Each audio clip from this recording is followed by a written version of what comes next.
Operation Sindoor విజయవంతమైంది. పక్కా ప్రణాళికతో ఉగ్రమూకలను మట్టుబెట్టిన కేంద్రం ఆ తర్వాత తీసుకోవాల్సిన చర్యలపై ఫోకస్ పెట్టింది. ప్రధాని మోదీతో పాటు కేంద్ర మంత్రులు వరుస సమావేశాలు నిర్వహించారు.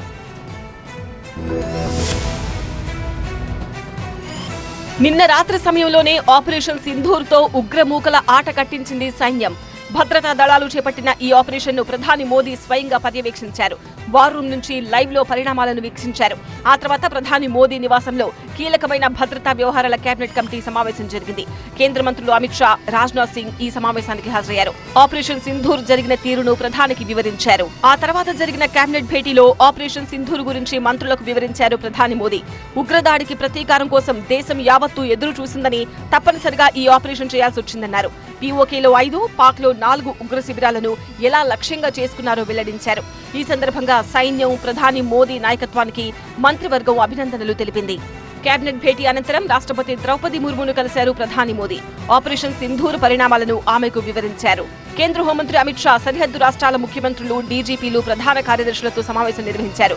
వీడియో కాన్ఫరెన్స్ ద్వారా జరిగిన ఈ సమావేశానికి Jammu Kashmir, Punjab, Rajasthan, Gujarat, Uttarakhand, Uttar Pradesh, Bihar, Sikkim, Paschima Bengal, Ladakh lieutenant governor, Jammu Kashmir lieutenant గవర్నర్లు, ముఖ్యమంత్రులు హాజరయ్యారు. మరోవైపు సెలవులో ఉన్న సిబ్బందిని వెనక్కి రప్పించాలని పారామిలిటరీ బలగాలకు అమిత్ షా ఆదేశాలు జారీ చేశారు. అమాయకులను చంపిన వారినే భారత సైన్యం మట్టుబెట్టిందన్నారు కేంద్ర రక్షణ మంత్రి రాజ్నాథ్ సింగ్.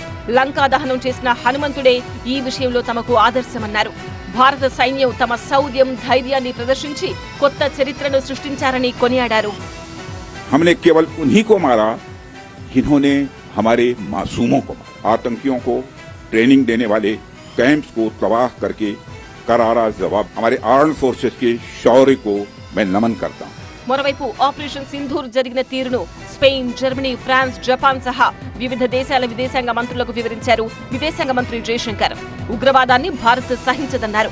ఇక ఇదే అంశంపై గురువారం అఖిలపక్షం నిర్వహించనుంది కేంద్రం. రక్షణ మంత్రి రాజ్నాథ్ అధ్యక్షతన అఖిలపక్ష భేటీ జరగనుంది.